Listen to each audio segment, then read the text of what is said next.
What's up, guys? Welcome back to another video. So last week I made a video where I ranked every team's U24 cores, basically every player drafted since 2020, so including the 2020 draft, 2021, 2022, 2023, 2024, and 2025, so the last 6 drafts.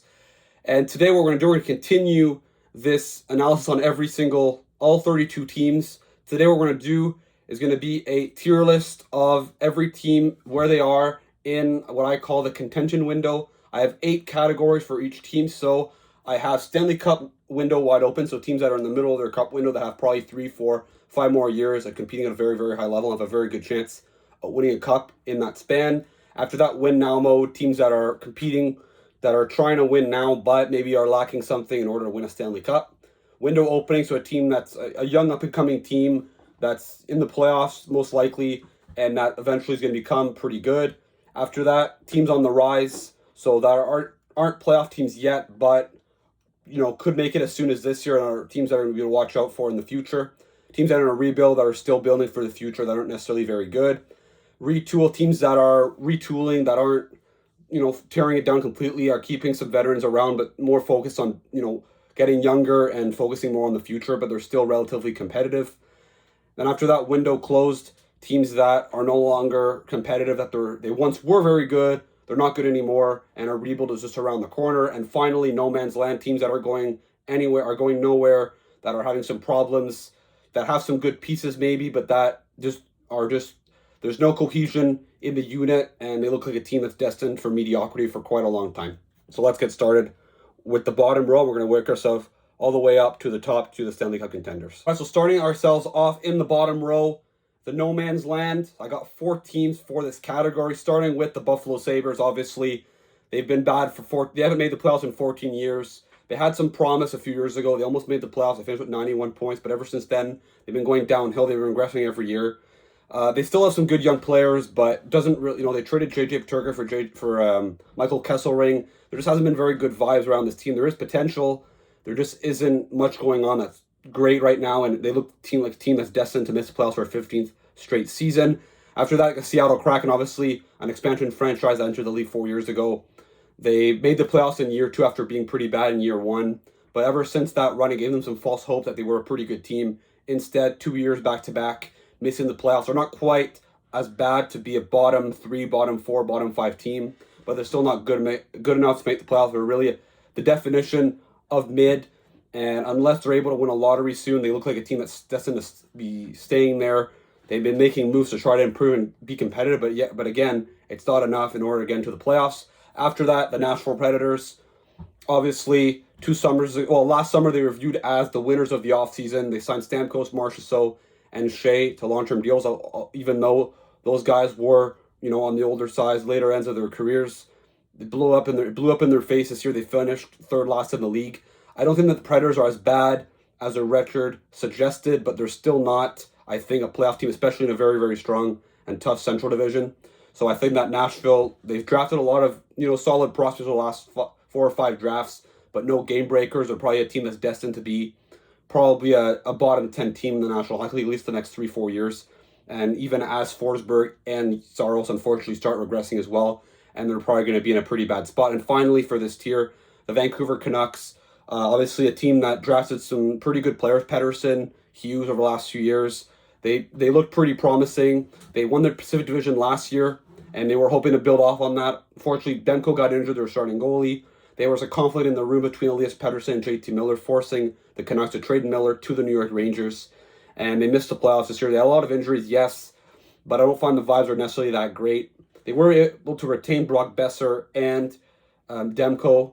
However, I still think that even though Demko still has another year left on his contract, but I still find that the Canucks are missing something. I can't really say that they're a rebuilding team. I can't say that you could maybe say they're trying to win now, but I don't think that their team is that great. They could maybe sneak in a weaker Pacific Division, but I don't really think they're much of a threat to do much of anything come playoff time if they were to make it. Now for the window close category, I got 2 teams in here, starting ourselves with the Pittsburgh Penguins. Obviously a team that's been very, very good for quite a long time, led by Crosby, Malkin, Chris Letang. They've won 3 Stanley Cups. But unfortunately, a lot of their core players have started to age. Crosby still hasn't fallen off. However, he's still an elite top 10 player, arguably in the National Hockey League still. but their goaltending is pretty bad. Their defense core, they tried to go get Erik Karlsson, didn't really work out. They were forced to trade Marcus Pettersson at the deadline this year. Their offense hasn't, their depth beyond Malkin and Crosby is pretty bad.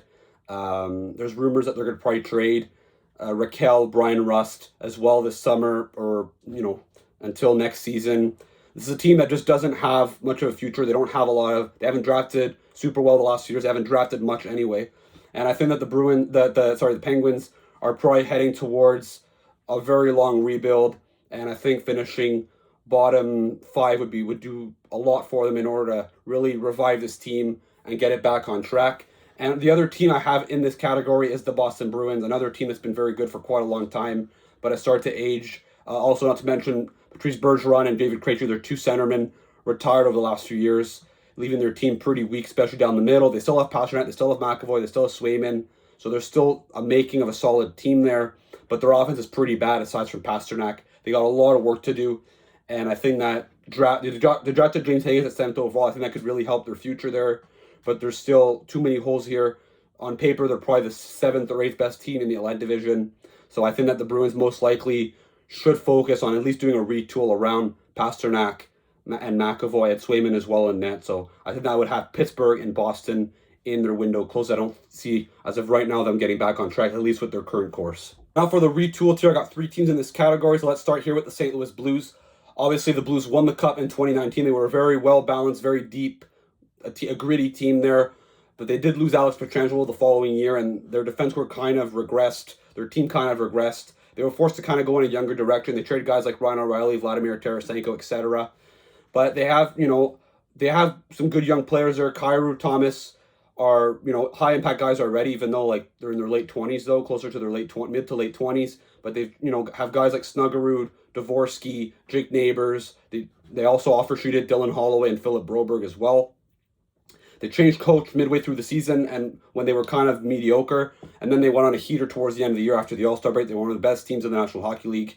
They lost to the Winnipeg Jets in 7 games, but they put up a good fight. They were 1 second away from eliminating Winnipeg and going to the second round. So I think the Blues, a pretty solid team, not really contender level, but they're more going a younger direction. That's kind of what they've been doing their whole history, really. They haven't really done full rebuilds. I think the Blues, they could have a potential of, being a surprise team next year in the playoffs and maybe winning a round or 2 and going to a conference final potentially. So they are, for a retooling team, they are already a playoff team. After that, the Islanders, obviously they went to back-to-back conference finals in 2020 and 2021, both times losing to the Tampa Bay Lightning. But they have gotten older over the last few years. Lou Lamoriello's, been keeping these players around, even though they clearly were past their prime. Luckily for the Islanders, though, Lamoriello, I don't know if he fired or they decided to just let go of him. But they brought in Matt Dudarche, and he said he wants to make the playoffs, but then he traded Noah Dobson, who wanted a pretty big contract in his defense there. They got 2 firsts and Mil Heineman. They also won the lottery and drafted first overall Matthew Schaefer. So their prospect pool is starting to get better. But when you trade a guy like Noah Dobson, you can't suggest that you're going to be much better next year. I still think the Islanders are more focusing on more of the future at this point. They could still be relatively competitive this year and fight for maybe a last wildcard spot. But I think that's probably the ceiling for this team. I think that they're still focused on the future. And finally, the Calgary Flames, a team that sold heavily at last year's deadline. They traded guys like Toffoli, in the previous offseason, but they traded Zadorov, they traded Lindholm, they traded Tanev, they traded Hanifin. And we thought that this season the Flames would be one of the worst teams in the league. They also traded Markstrom during the offseason. But instead, Dustin Wolf stepped up, and the Flames almost made the playoffs. They missed the playoffs by a tiebreaker with the St. Louis Blues at 96 points. They were one of the worst offensive teams in the league. So, you could probably suggest that if Dustin Wolf isn't to perform as great, that the Flames could fall off next year. But they're still a team that has some good young players. They drafted Zane Parekh last year at 9th overall. They have Connor Zary, Matt Coronado already on that team. They have other guys coming up. So I think the Flames could become a decent team. They're still, but they're still pretty far away from being a Cup caliber team. They're going to have to really draft super well the next few years. I don't think their team is bad enough to finish bottom 10. Well, bottom 10 maybe, but not bottom 5. But I think the Flames, they're not super bad, but they're not, once again, I think good enough to make playoffs. I think what we saw this year was probably the best case scenario with this team, unless Dustin Wolf has another level to get to. Next category is the rebuild tier. Some might ask why I have the rebuild over the retool. Personally, I think a rebuilding team has more of a chance to build a contender as they're more patient. They're finishing lower in the draft, getting those franchise level players. Unlike retooling teams that are just doing it on the fly, accumulating young players through trades, trying to get some steals around 10 to 15th overall. So I think that a rebuilding team has a better chance of succeeding and really reaching the level of Stanley Cup contender. That's why I have them over the retooling teams. I think the three teams I have in this category have a better chance of one day winning a Stanley Cup. So we're going to start here with the San Jose Sharks. Obviously, they were successful for a very long time, but they never won a Stanley Cup. They were forced to rebuild. They had a lot of bad contract guys like Carlson. Hurdle was a pretty big contract. They had to get rid of Brent Burns, etc. So they really had a hard time. Mike Greta had a really hard time to tear down this team, but he was able to do it. And he drafted some heck of players, some guys like Will Smith, Macklin Celebrini, Michael Misa is going to be a lethal top three forwards they're built around. They have other really good young players. They're probably still lacking that franchise defenseman, but if they're able to finish near the bottom this year and draft a guy like Keaton Verhoff, that would help a lot. I think the Sharks, that's pretty much the only piece missing. They have that goalie. I think the Sharks, obviously the Western Conference is pretty competitive over the next few years, but they have potential to be a legit Stanley Cup contender if they keep rebuilding the right way. After that, I got the Chicago Blackhawks, another team that was very successful in the previous decade. Obviously, they did win 3 Stanley Cups, however, led by Patrick Kane, Jonathan Toews, Duncan Keith. But a lot of those guys started to age. They decided to go in a rebuilding direction, and they got rewarded. They drafted Connor Bedard first overall in 2023, who's viewed as their franchise face. The next year, they drafted Artem Levshunov second over Ivan Demidov, which I think was a controversial pick, but I still think has some upside. And this year, they drafted Anton Frandel at third. Chicago, I think, has been building an amazing D-core. Guys like I said, Levshunov, Korchinski, Vlasic, Rinzel. Up front, they're still missing a bit beyond Bedard and Frandel to really become elite forwards, but I still think over the next few years, they are going to probably finish bottom 2 this season, I would assume, or bottom 3, and then after that, probably the year after, probably still bottom 5 to 10 overall. So I think Chicago could still get more, especially up front, some more high-end prospects, and then really get their team to the next level to being a Stanley Cup contender relatively soon. And finally, in this tier, I got the Philadelphia Flyers. Obviously, they haven't been very good the last few years. They had one season there 2 years ago where they almost made the playoffs. Last year or the year prior. But really prevented them, in fact, from getting a top pick, which I think would have really benefited their team. This year, however, luckily, they did finish lower. They drafted Porter Martone the year prior as well. Like before the year that they almost made the playoffs at 7th overall, they picked Matvei Michkov in 2023. So the Flyers have some good pieces, but there's still a lot of work to do, as I think that they are behind Chicago and San Jose. But if done right, Philadelphia could become pretty good, and pretty soon, probably within 3, 4, or 5 years, the Flyers could become a Stanley Cup contender if they do it properly. All right, for the next tier, I got the teams on the rise. I got 4 teams here, starting with the Utah Mammoth, obviously formerly the Utah Hockey Club, and formerly that, the Arizona Coyotes that moved to Utah, to Salt Lake City. Obviously, they've been pretty shit for quite a long time in Arizona, so they drafted some very good players. And now they've gotten to a point here in Utah where they're starting to find some synergy. They're starting to be competitive. And I think that the Utah Mammoth this year are probably a pretty good. I think I like their odds a lot there this year to make the playoffs. They got a very, very good young forward group. Their defense core is pretty solid. Their goaltending may be a question mark, but I still think that they have some good pieces long term to be a legit contender, even if the Central Division seems to be it seems to be hell right now. After that, the Anaheim Ducks, a team that's been rebuilding for quite a long time here, but I think that is starting to find some strides. They almost finished at 500 this year.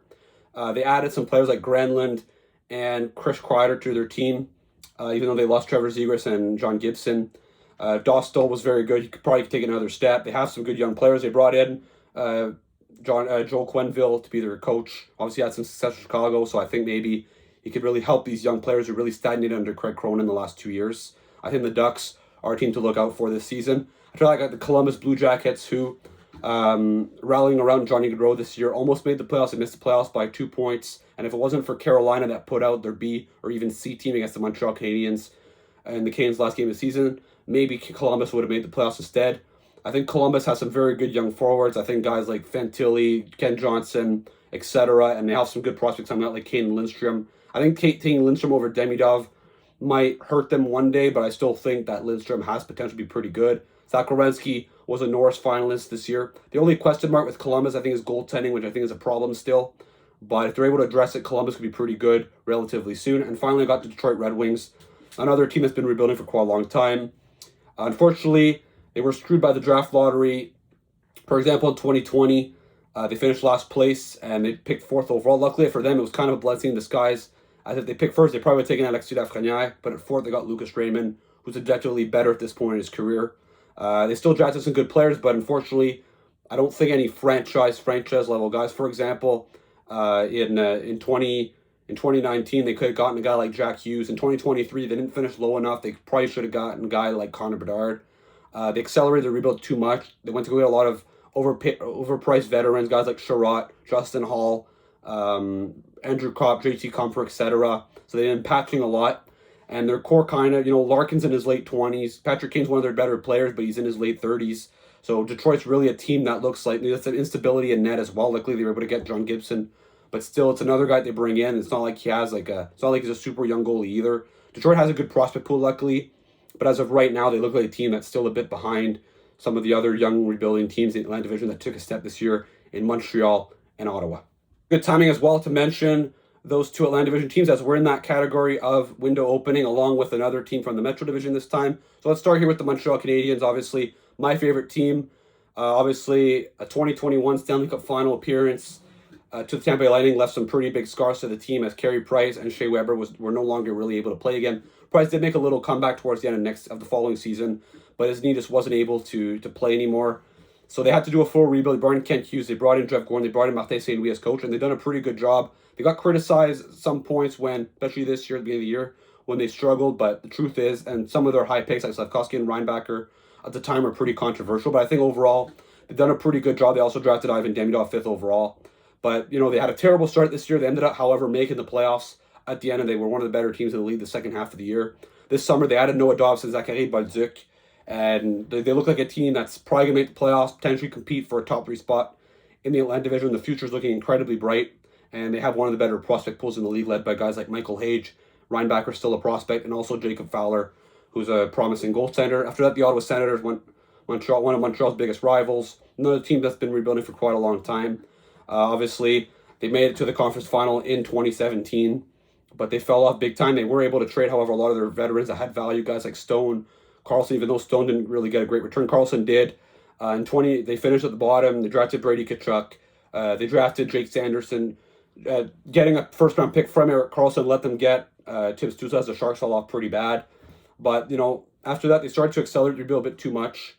I think the 2021 draft where they picked Tyler Boucher 10th overall was also another setback, but they traded a 7th overall pick for Alex DeBrincat, who only played 1 year, and after that they had to trade him for peanuts. They acquired Jacob Chikrin for a 12th overall pick, and once again, another guy that they traded away for peanuts the following year. So the Senators, some bad decisions there, but the Sens, however, do look pretty solid. They made the playoffs this year.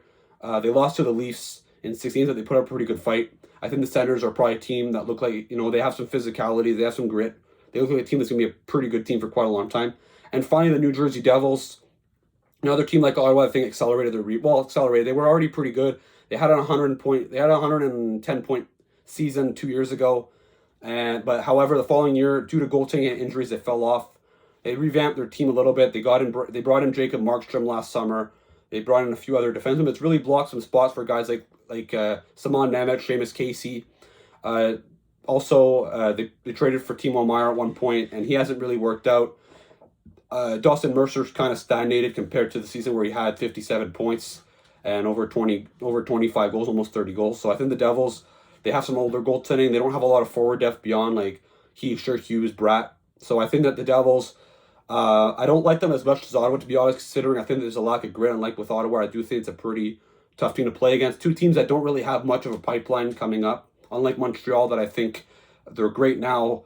They have some good young players, and they have guys coming up as well. So I would say, but those are still, I think, 3 teams that probably going to make playoffs this year, and that are also going to be good for quite a long time as well in the Eastern Conference. For the win now mode, tier teams that aren't really cup caliber teams, but I still think have aspirations to win if they can. So let's start things off here with the Toronto Maple Leafs, obviously a big rival of Montreal and Ottawa. Obviously, they were viewed like 7 or 8 years ago as the next NHL dynasty. There were magazines saying it's not a matter of time, it's playing the parade. It's not a matter of time, it's a matter of when. It's not a matter of if, it's a matter of when. Matthews, Nylander, Marner, they signed John Tavares, 7 years, $11 million. It really screwed up their salary cap as Marner, Matthews, and Nylander got big raises following that big signing. They haven't really had a lot of playoff success, obviously. They only won 2 rounds in the last 8 years. Their defense core has been very good, even though this year they did address it, bringing guys like Tanev and Carlo, and also Ekman Larson. Their goaltending has been inconsistent as well, but they also have Stolars now and Joseph Wall. They lost Marner, unfortunately, this year after pushing Florida to 7 games. I just don't find that they have enough. They don't really have that true number one defense, as Morgan Riley's kind of regressed. I find up front, we've seen Marner's not the only guy in the playoffs that has struggles. Matthews hasn't performed super great. Nylander has been pretty disappointing as well, even though no one admits it. But Nylander was even worse, in my opinion, than Marner and Matthews against Florida in the playoffs. So I think Toronto, they just don't have what it takes, I think, to win a Stanley Cup. It's as simple as that. But they do still have a pretty talented roster. Washington, another team that was very good for a very long time that we thought was going to fall off, a bit like Pittsburgh. However, unlike Pittsburgh, they drafted a lot over the last few years. They kept their picks, and they've done a pretty good job at getting younger. And they really revived this year as they ended up finishing first place in the Eastern Conference. Now, Ovechkin is getting older. He might even retire after this season, but they do have a good pipeline, some good young players in order to keep this team alive and to be good for quite a long time. But we saw, even though they were very good in the regular season, we saw against Carolina that they're still pretty far away from being Stanley Cup caliber, especially knowing how Carolina looked like against Florida in the Eastern Conference Final. Throughout the Winnipeg Jets, last year's President's Trophy winning team, there's a tendency where teams that win the President's Trophy the following year, they end up breaking through and winning the Stanley Cup. However, they did lose Nikolai Ehlers, who was their best player on their second line, which isn't that great in the first place. They brought in Jonathan Toews and Gus Nyquist to sort of try to replace him. I don't think that's going to do the job. Connor Hellebuck's been terrific in the regular season the last few years. Won the Hart Trophy this year, but in the playoffs really struggles. I think there's just something missing with this team. It's clear the second line isn't good enough, and the second line center especially, but they also lost Ehlers. So I think the Jets, a good team, a good regular season team, but I don't think Cup caliber, especially in a tough Central Division. Minnesota, another team that's been competitive for quite a long time, but it's never really gone to the level of a contender ever since they've entered the league.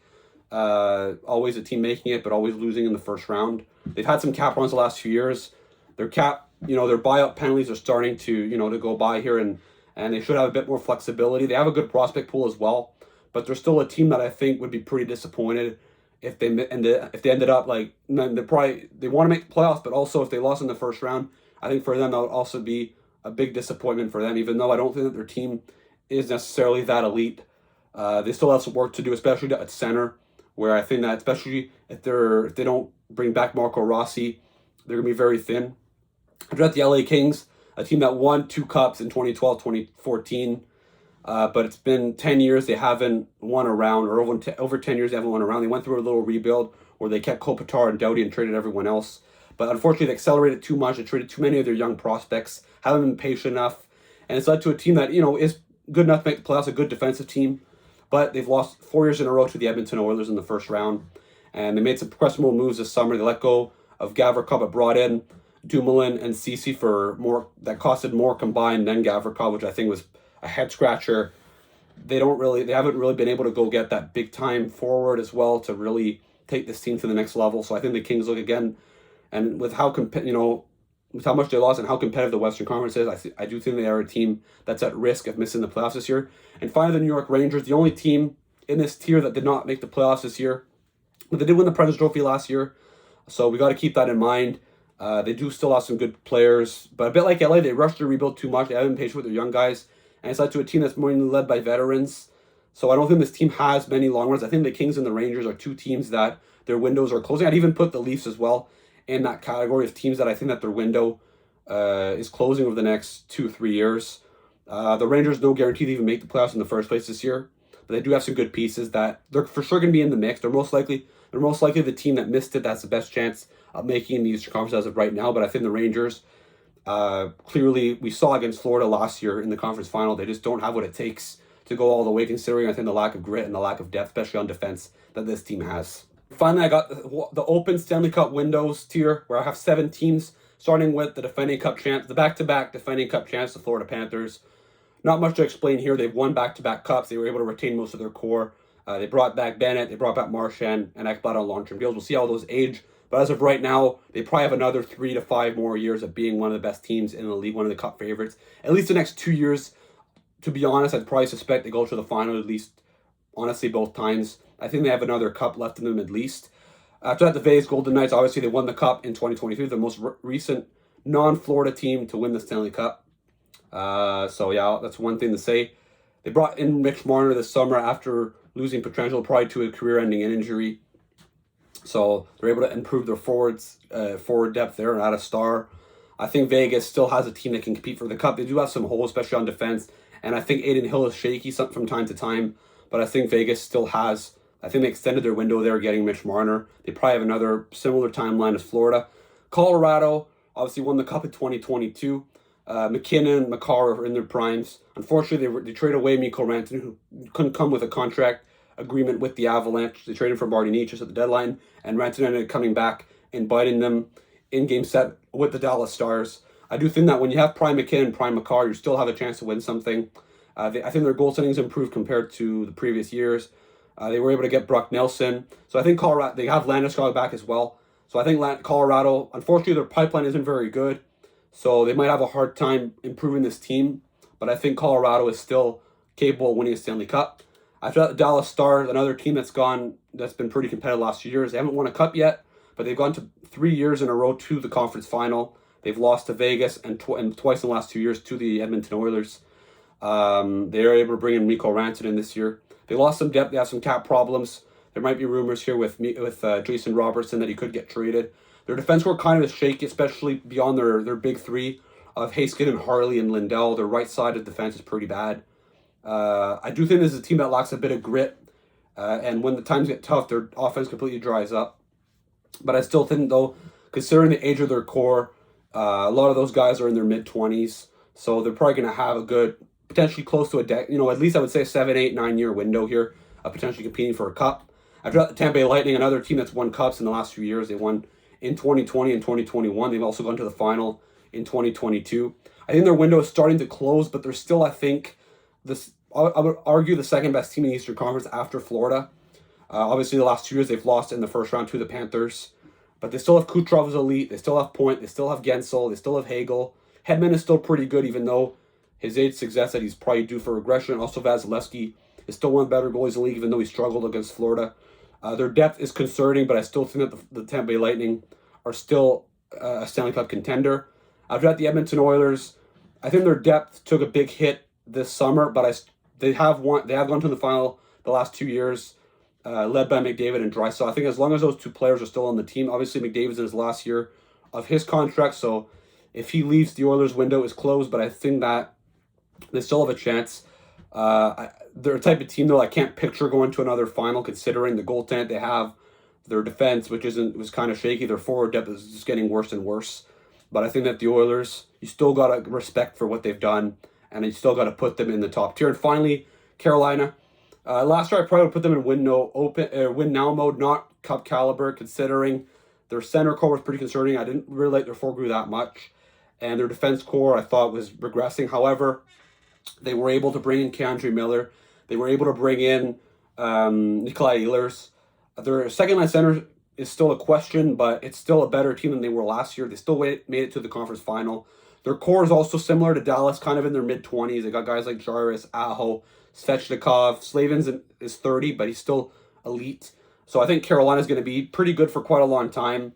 The Metro Division isn't that strong either, so I think Carolina has a pretty good chance of making it to the conference final many, many times the last few years. Unfortunately, once you get to the conference final, you have to meet a team potentially like the Florida Panthers, which I think is a pretty tough out. So I think Carolina, a contender, but probably the weakest team in this tier beyond the 7 teams that I view as cup caliber if they were to make it potentially to a Stanley Cup final, that I at least see potentially getting to their conference final, whether in the West or in the East. All right, so that puts an end to this video. Let me know in the comments, do you agree with this tier list? I'm going to leave it projected here for a couple seconds so you guys can have a look at it.